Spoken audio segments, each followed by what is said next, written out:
Good afternoon, Hillcrest family, and happy Sunday. Welcome to another segment of our HCC at-home virtual series. This is number 10, and we'll be going over pitching today.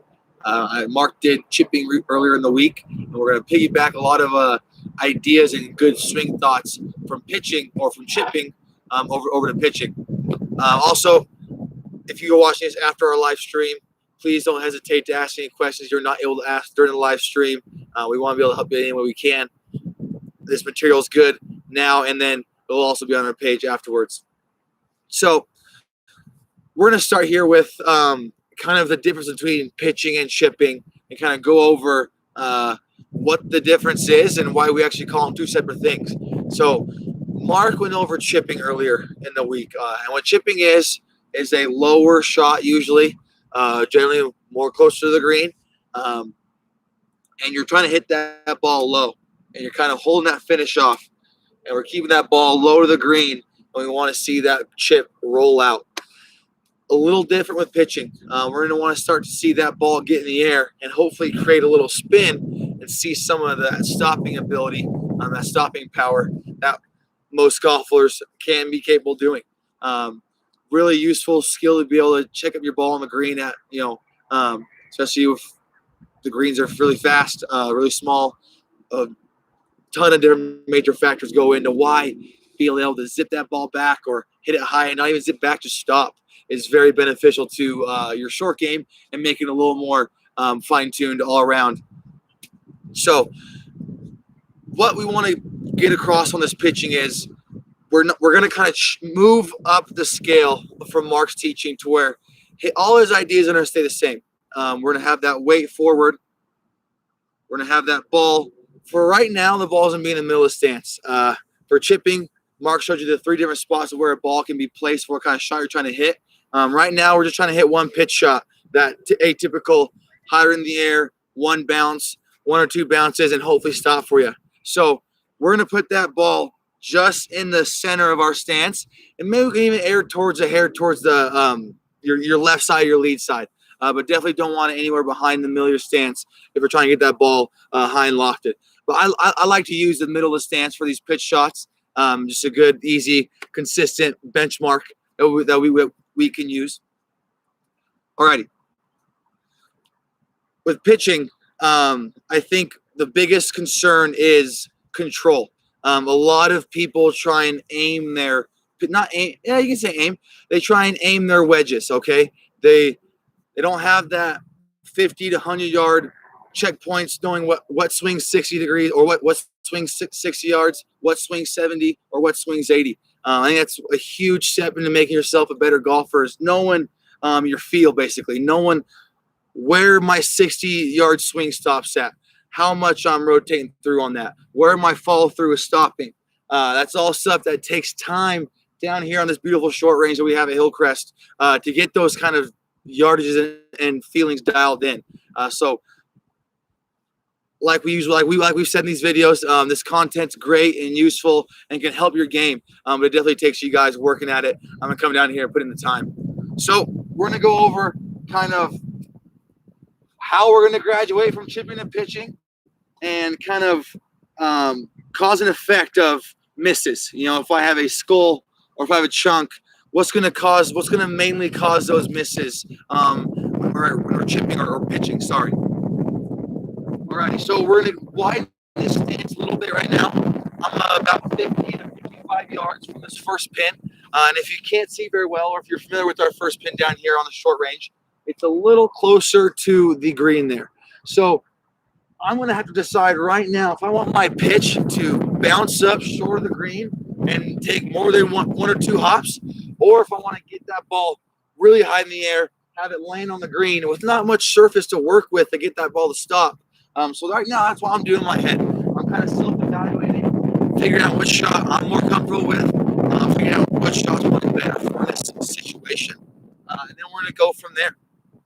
So I'm going to go with a pitch that's not as high. It's going to be your medium height. And we're going to hopefully see 3 or 4 bounces out of that. I'm going to try and land just short of the green and get that ball bouncing, like I said, 3 or 4 times and hopefully nestle up close to the pin. And I've gone away from the Other option being the high ball to stop really fast, because I don't see a lot of green that I like to work with here. We have a very friendly upslope, so if I happen to hit a little too hard or missing a little bit, this upslope is going to soften that initial bounce and kind of not deaden it, but slow it down. And there's just more room for air. I know there's not much air in the golf swing, right? But there's more room for air on the shot that I'm choosing, based off trying to hit a shot with not much margin for error at all. I'd say there's probably 30, 25 feet in between the fringe and the pin. So just a risky shot. The reward is probably greater,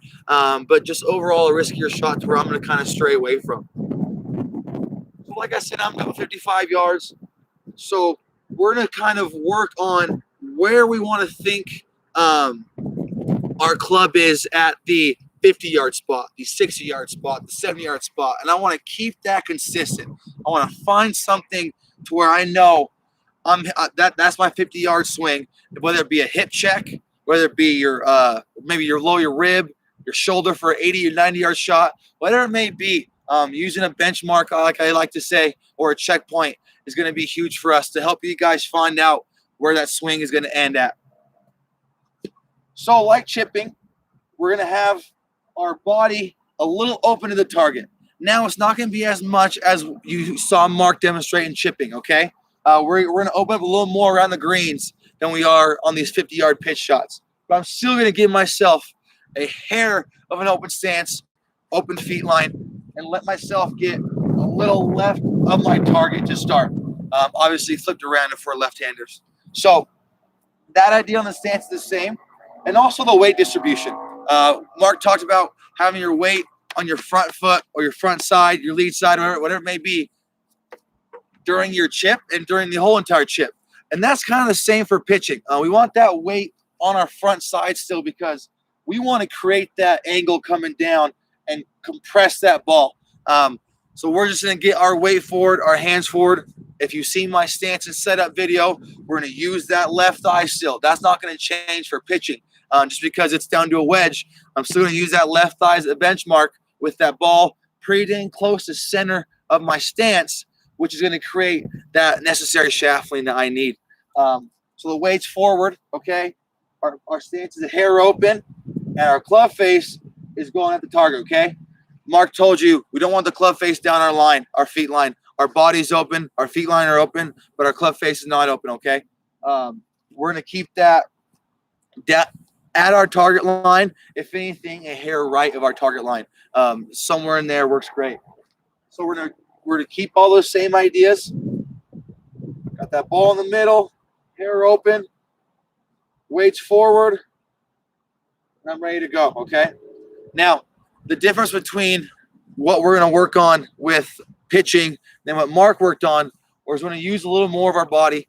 It's not so much of that club being held off, and we're kind of trying to control that ball flight with our wrist hinge and our arms and our follow through. We're going to let ourselves fall through. We're going to dictate our distance off of the length of our golf swing. I touched about using a checkpoint to try and find out where your yardages are for your abbreviated shots, your pitch shots. Same thing goes. Same thing as the follow through. We want to see that follow through, whether it be your hip, your rib, shoulder, hopefully not above the shoulder for a pitch shot, but we want to see that same checkpoint be duplicated on the other side. So if I'm going to take it back to my hip, I want to fall through and at least get to my hip. I don't want to go past. I don't want to go up in here. I don't want to finish down low here. I want that same height back as I have through, okay? So just like I'm about to do, I want to see that same height back as through. And was that the exact same height? No, but it was somewhere close. I'm aware of it. I'm conscious of it. I'm not trying to get a small backswing and then make up for it with a big fall through, or a really big common mistake we see, especially chipping, is deceleration. The other version, we're going back too far and we're thinking in our head, oh crap, I probably shouldn't swing this hard, or that's just who you are and you're a decel. Either way, getting back to here and trying to slow down is one of the biggest no-nos of any kind of short game, I think, philosophy or for any teacher. Very, very tough habit to break if you are a D-seller. It causes a whole bunch of problems with your shoulder dropping, your hands dropping. It gets yourself not in a great position to hit a well-hit shot. It is getting a little windier, so I'll try and talk a little louder. Hopefully you guys can hear me well. If not, just let us know in the comments, please. We'll try and get that audio best we can. So we talked about the stance being the same. We talked about the follow through being a little different. We're going to let those wrists go ahead and break.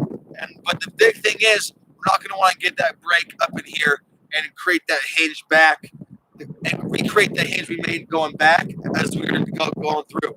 We want to kind of hold it off like Mark was, not to the extent of where he had it, to where his wrists were ahead of the club head, but we're going to see almost a straight plane here, okay? We want your arm and your club to be on a similar plane for these abbreviated pitch shots. So I'm doing my 50-yard swing. That's about waist high to waist high, and that is a dang near as close to as we want with our arm plane and our club plane. We don't want to see you quite breaking yet. When we get into the 80-yard shots, longer shots, we will want to see those. But for your shorter shots, whether it be your 30, 40, 50, 60-yard pitch shot, but your lowest pitch shot, we want to see that plane stay the same and those arms and club trying to almost be like one, okay? They want to see that same line there. So we're going to try and put it all together. I know it feels like forever ago, but I talked about the shot I'm going to try and hit here. I'm going to try and hit a pitch shot that's not going to go as high, so I'm not going to try and loft it in the air too high, but I wanted to get in the air pretty good and then go about 4 or 5 bounces with the key being it stops to be short of the green. That's another thing we want to focus on in chipping, guys, is finding targets, okay? Same thing as I told you with putting. When I'm looking at my line, I don't just look at the hole, see my line, just hit that and just try and make that hole. I try and find a spot on that imaginary line that I've read and try and hit that spot. Same thing as for pitching. I'm not going to sit here and just try and get as close to that green flag. Now, I'd like to, and that is my overall goal. But for where I'm aiming in my thought process, I'm going to find a patch of grass, a leaf, a stick, a bump, and I'm going to try and hit that spot with the pace that I want to see that ball coming off at. So I want it to come off fairly hot, not hot, but fairly quick off that first bounce. We're going to need that good bounce to get up out of that rough and nestle up to the pin. Okay, so we're going to get that body left. That club face is right there at the pin, or just a hair right. That weight's left. Your hands are left. And that ball is just right there in the middle of the stance, if anything, a tad in front. And we're hoping to see a shot that's going to go about 4 or 5 bounces and get there next to the pin for us, okay?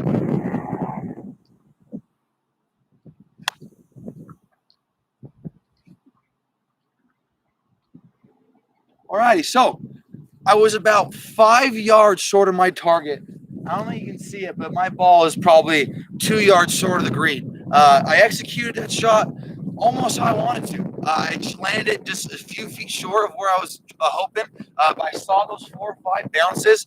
I hit the height that I was trying to. So I accomplished all my goals. I just made a bad marker decision on where I was trying to place that ball. That's something earlier was that slope's going to deaden that ball a little bit and slow it down. That's exactly what it did. And I didn't count for that enough. So as you saw there, same kind of thought process as chipping. And I hope my swing was the same back as through. And we had that nice finish where that arm and that club are trying to be on the same plane. Okay, we don't want to see you making a 90-degree with that finish for these short pitch shots like this. If it's a little bit of a bend, that's okay. We just want to see it closer to the plane, the same plane versus a 90-degree angle. Okay, and now we kind of went over the thought process of a chip or of a pitch, how similar the pitching and chipping are, and what the differences are. And now we're just going to kind of circle back to something we've worked on in a few of the full swing videos, and that's using our chest and making sure We're not letting our arms take over, especially on these short pitch shots. We've hammered home chest a lot in our videos, all across the board, me, Mark, and Brett. So I think that's kind of safe to say it's an important part of the golf swing. So when we're chipping down here, there's a few swing thoughts I like to have apart from the rules we have of where that club's going to be, matching your follow through and whatnot. And two of those things are, I want to feel that chest and those shoulders finish the same height as I am when I start. And I know Mark talked on that, and that's huge with chipping and pitching, is getting that chest all the way around and finishing tall with that weight on that front side. So that's a swing thought I always try and think of is I want to get this right shoulder underneath my chin, finish tall, and have my weight, and I'm balanced here, okay? I don't want to be falling back because I'm trying to help that ball in the air. I don't want to be on my heels or toes because I'm either leaning or too close. I want to be nice and balanced with that weight on that lead side when I finish, okay? And we're in a good position. The second swing thought, I know Mark's touched on this on a few things, but especially with the chipping and pitching, you want to really feel the majority of that grip pressure in these three fingers here. So with my takeaway, I'm feeling those three fingers just holding on to that club 85, 90%. I'm feeling that chest taken away. I'm getting that right shoulder underneath my chin and finishing nice and tall. So those are a few of my swing thoughts that I have each and every pitch shot down here, whether it be 50 yards, 60 yards, 70 yards. Those are the three consistent swing thoughts that I have. And you guys can get your own swing thoughts that are easier for you, that are better for you. But it's good to have swing thoughts, but not overload yourself. We don't want to be thinking about 5, 6 different things. We want to be nice and relaxed. Just have a few things to focus on to help us hit the best pitch shot possible. So now we're going to go back to the second flag. The second flag is about 75 yards, somewhere in there, not counting the wind. And what we're going to do here is we worked on a little, not lower, but a mid-flight shot that we know is going to bounce a few times. I'm not going to see stop immediately, okay? That mid-range trajectory. Now we're going to work on a pitch shot to where I'm trying to get it in the air. I want this ball to kind of stop faster. Why I'm doing that right now, I probably wouldn't do this if I was playing a round of golf myself with this much green to work with. I like seeing a lot of green in front of the pin for me. So this is where I would probably try and use the same kind of shot, maybe even a little lower, to have me roll up the green instead of trying to fly it there. But since we showed you guys the other shot this last time, we're going to work on that higher elevated shot, and hopefully I'm going to land within 15, 20 feet of the pin and see 1 to 2 hops and have it stop very quickly. That's the whole goal here, and hopefully we'll be able to achieve it. And we're going to give you a few things to kind of get that ball in the air and stop faster for you, but not have to sacrifice having to dip your shoulder or trying to change your swing distances. All righty, we're going to set it the same. We're going to set a fraction left. Now I'm going 70 yards, so I'm jumping up about 20 yards in my pitching. My rule of thumb is the more I go in length, so the farther away I go from my pitching, the less I open up. And then by the time I hit my gap wedge, my attack wedge is about a 48 degree, and I'm hitting full shots with that, I'm squared up. My feet line are going down my chest line, down my target line. But up until then, I slowly just inch back towards a square setup. I'm still a little open for the 70-yard shot, not as much as I was for the 50, but I'm slowly working myself back to where I would be if I were making a full shot. So you'll see us slightly open. That weight's still going to be forward. That's going to stay consistent. I'm going to have my weight forward, slightly open, and now we're going to move that ball in front of middle, okay? The last pitch shot, we're trying to hit a little low. This one, we want to get in the air, so we're going to put it up in our stance a tad, and we're going to widen that stance a tad. I'm not sure if you noticed, but my feet were a little inside of shoulder width, I would say, for that last pitch shot. When we want to get the ball up in the air, we're going to widen that stance out a little bit and then move that golf up a tad as well. So we're open a tad. That ball is just in front of middle. My weight's forward. My stance is a little wider. And you can't see here, so I'll move over. One thing I'm going to do to help that ball get in the air is I'm gonna go against what I've said for 2-3 videos on my benchmarking, and I'm gonna move my hands away from that left thigh. So what that does is that's gonna remove shaftling. Shaftling is compressing the ball, and it's generally gonna have the ball come out lower. With wedges, we don't see a whole bunch of evidence of there being shaftling because the ball, there's so much loft on here, the ball just jumps in the air. And with it, even if we compress it, coming in at a very steep angle. And so all we're going to do is help ourselves out and give ourselves a little bit less shaftling. I would say about straight on from your golf ball. So I'm not going to be behind it. I'm not going to be in front of it. I'm going to be neutral with that club, and I hope you can see it. It should be straight up and down, and that's how I want it. All that does is just decrease that shaftling to where we have none, and that's going to subsequently add loft to my club. So if you see this again, I have shaftling now. When I move my club, you can see that face opening. All that's doing is adding loft, and loft is good for these shots that we're trying to hit high and stop very fast.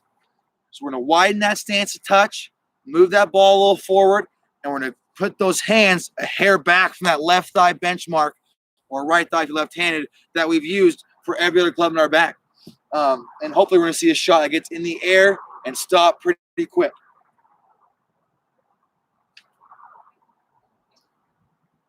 Still a little left. Hands are neutral. Stance is wider. My weight's still forward. Club is square.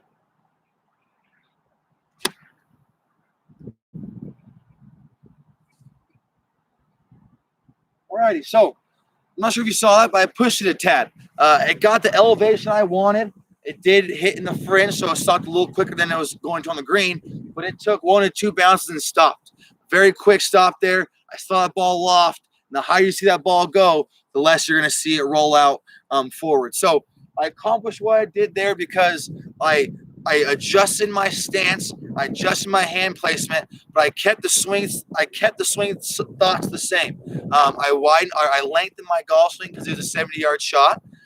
But the other stuff was consistent between my 50-yard shot and 70-yard shot. And what you're going to come to find out is a lot of this stuff is consistent through chipping and pitching. A lot of the same goes into both those two aspects.